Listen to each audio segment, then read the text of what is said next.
Dear students, I am going to tell you the next kind of the pronoun, that is reflexive and emphatic pronouns. We will study about this. Before this, the students, I had taught you about the personal pronoun. In very detail we had studied. I hope you might have understood. Now I am going to tell you about the reflexive pronoun and emphatic pronoun. But before this, I will tell you what is compound personal pronouns, because in reflexive and emphatic pronouns we are using compound personal pronouns. So if you are using my, her, your, our, them, it, etc., etc., if we are adding with them self or selves according to the singular or plural numbers, it will become the compound personal pronouns. My plus self, myself, your plus self, ourselves, yourself or yourselves, yourself for singular and yourselves for plural, him plus self, himself, her plus self, herself, them plus selves, themselves, our plus selves, ourselves, it plus self, itself. Now listen dear students, we will see about the reflexive pronouns. If the action that is done by the subject reflects upon or turns back to the subject is called reflexive pronoun. I am repeating again, if the action that is done by the subject reflects upon or turns back to the subject is called reflexive pronoun. जब action वापस subject पर reflect करता है वही reflexive pronouns है. So the students, it is always used as the object of the verb and refers to the same person or thing to which the subject of the verb denotes.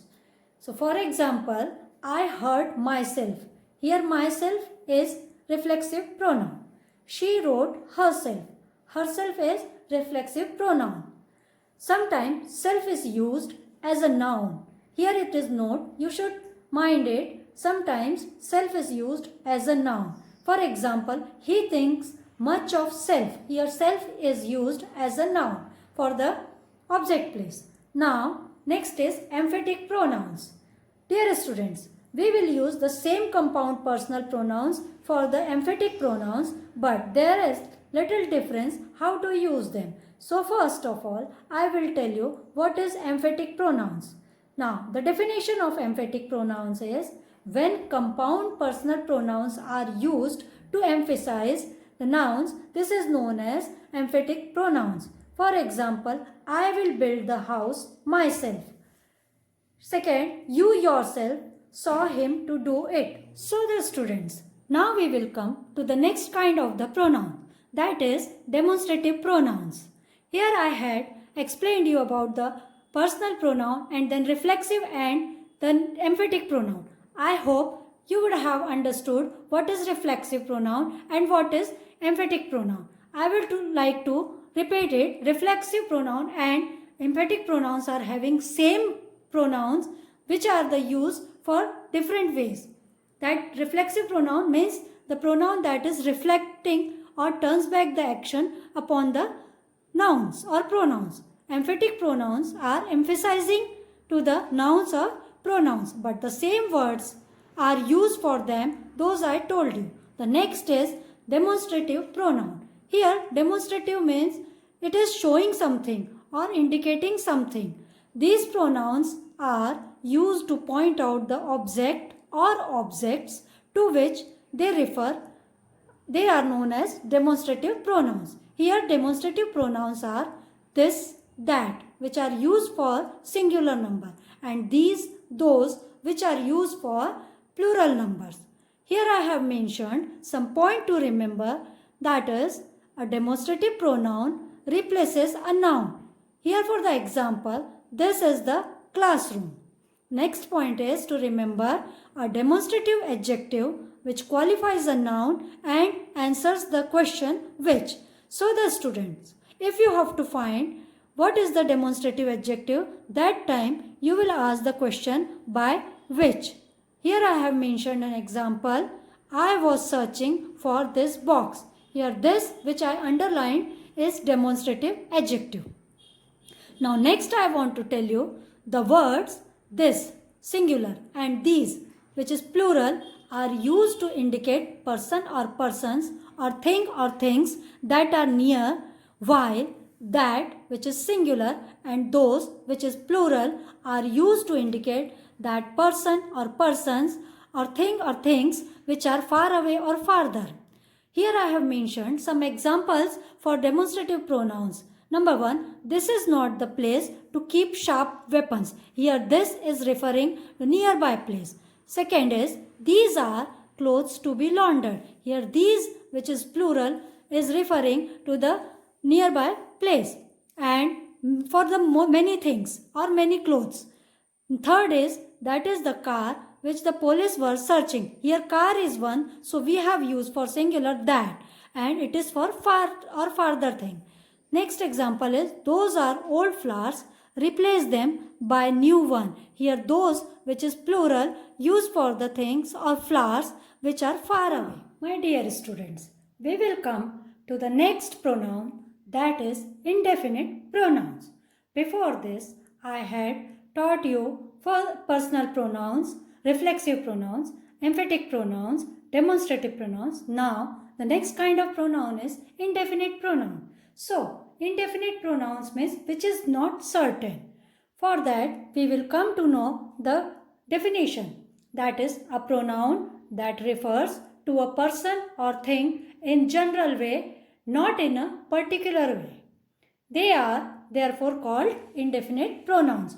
Indefinite pronouns, it means, again I will tell you, that refers to a person or thing in a general way. Means it is not a certain. So, we will say indefinite pronouns. Following are the indefinite pronouns are one, any, anybody, somebody, few, all, each, every, some, nobody, many, everybody, none, everyone, anyone, etc. These all are indefinite pronouns. My dear students, here I have taken example.